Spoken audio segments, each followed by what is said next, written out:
Hi, എല്ലാവർക്കും happy Vishu. വിഷുവിന് ചെറുപരിപ്പ് പായസമാണ് ഞാൻ ഉണ്ടാക്കിയത്. എങ്ങനെ ഉണ്ടാക്കുന്നതെന്ന് നോക്കാം. എളുപ്പത്തിലാണ് ഉണ്ടാക്കിയത്.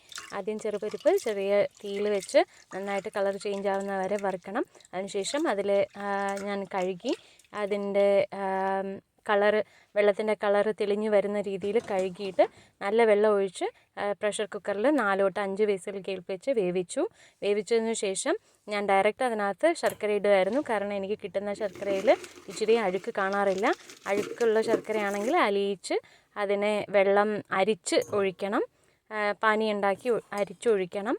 അതിനുശേഷം ശർക്കര ഫുൾ അലിഞ്ഞതിന് ശേഷം ഞാൻ തേങ്ങാപ്പാലിൻ്റെ മിക്സ് വാങ്ങിയാണ് ഉണ്ടാക്കിയത്. അപ്പോൾ തേങ്ങാപ്പാൽ ആ പൊടി ചെറു ചൂടുവെള്ളത്തിൽ കലക്കി കട്ടി ഉള്ള പാലാക്കി എടുത്തിട്ട് ആ പാലാണ് ഞാൻ ഇതിനകത്ത് മിക്സ് ചെയ്തത്. അതിനുശേഷം ചെറുതായിട്ടൊന്ന് തിളപ്പിച്ചു. അതിനുശേഷം ഓഫ് ചെയ്തു തീ. അതിനുശേഷം തേങ്ങ പൂളാക്കി ഞാൻ തേങ്ങ നല്ല രീതിയിൽ വറുത്ത് അത് പായസത്തിനകത്തേക്ക് ചേർത്തു. അതുമാതിരി കശുവണ്ടിയും ഞാൻ അതുമാതിരി സെയിം നെയ്യിൽ തന്നെ വറുത്തെടുത്ത് പായസത്തിൽ ചേർത്തു. പിന്നെ ഉണക്കമുന്തിരിയും അതുമാതിരി ആ സെയിം പാനിൽ തന്നെ വറുത്ത് ചേർത്തിട്ടുണ്ടായിരുന്നു.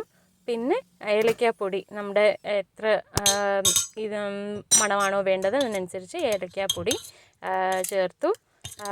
അത്രയായപ്പോൾ പായസം റെഡിയായി. നല്ല ടേസ്റ്റ് ആയിരുന്നു.